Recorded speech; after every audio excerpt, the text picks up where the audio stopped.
Welcome to another week together. I figured this week I would do our announcements this way versus just the straight regular announcement route. I am excited to just give you a little look ahead to what's happening this week.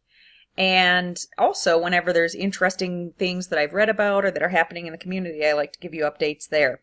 So I had the privilege today of joining several others from Naropa, both teachers and students, at Ken Wilbur's house while he talked about something interesting that I had not considered before, which is this link between growing up, which would be traditional psychology, a lot of what we're talking about, and waking up, so awakening or an enlightenment types of experiences. So when we think about growing up, we can talk about stage theorists like Jean Piaget or Carol Gilligan with moral development, lots of others as well.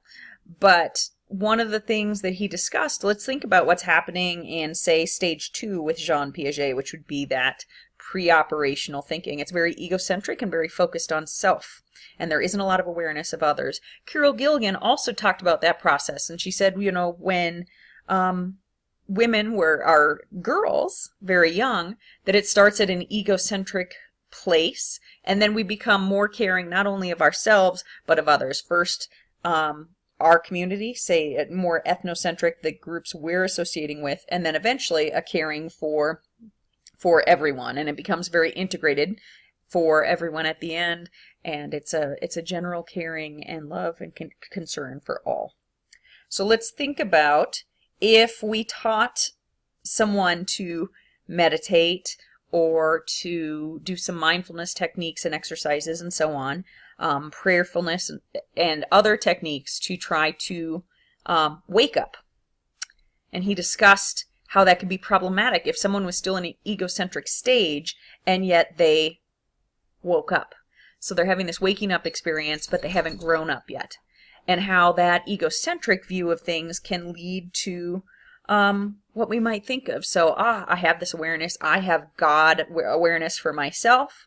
But it's something special about me because I'm egocentric at this point, and so I can't understand how it connects to others or how it has deeper meaning for all, and how that could be very problematic. So I had never thought of that before, and I really appreciated his talk on that today.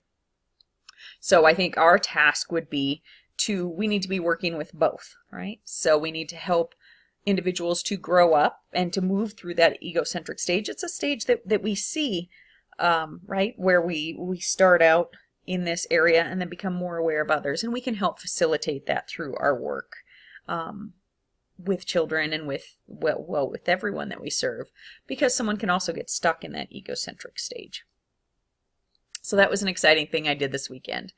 This week we have another student presentation coming up. So please, as you go through the discussion board, make sure to look at the presentation, be that PowerPoint, Prezi, YouTube, whatever's posted, and the brochure, that handout that's supposed to be used for clients, and ask questions, share your thoughts, share your insights connected to that and to our readings and discussions for this week.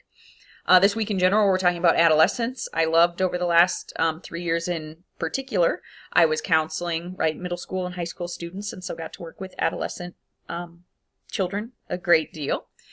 And we also have another guest presentation video, and that is Diane Israel. She's another faculty member in our department. She's going to talk more in depth about Erik Erikson, and I think you'll really enjoy her talk. Finally, there are a couple videos and a lecture that I wrote really connected to addiction and different theories of why addiction occurs and how to best support someone once they're in the throes of addiction.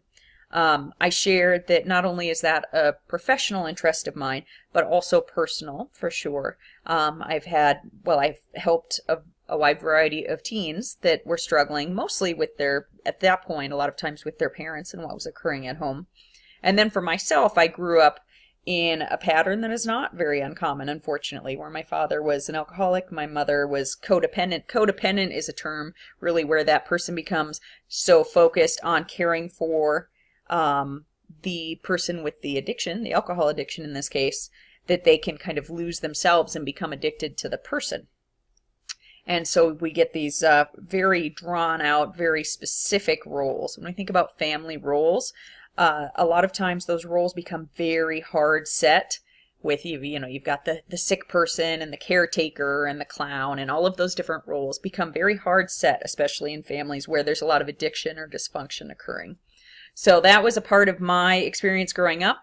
I also had some of those patterns carry into adulthood for a while before my divorce. And so I did a lot of work, as has my family, through addictions, and I'm very involved in 12-step. The idea of spiritual steps to living a healthy, happy life is something that really resonates for me.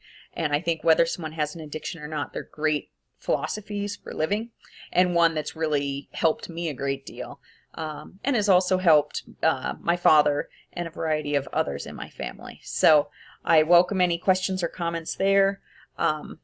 Again, I just think it's so impactful, and a lot of the problems that we're seeing within families, or problems that individuals are bringing to us in terms of interpersonal relationships, not surprisingly, after a while of discussion, it comes to light that there's an addiction pattern, and so a lot of the fighting or a lot of the traumas or the dramas that are occurring in families are happening when someone is actively using.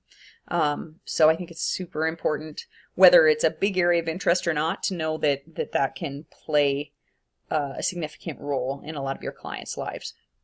I really look forward to talking with you this week, and I'm so excited for our upcoming mountain retreat together. It's coming up so soon. So take care, and we'll talk again soon.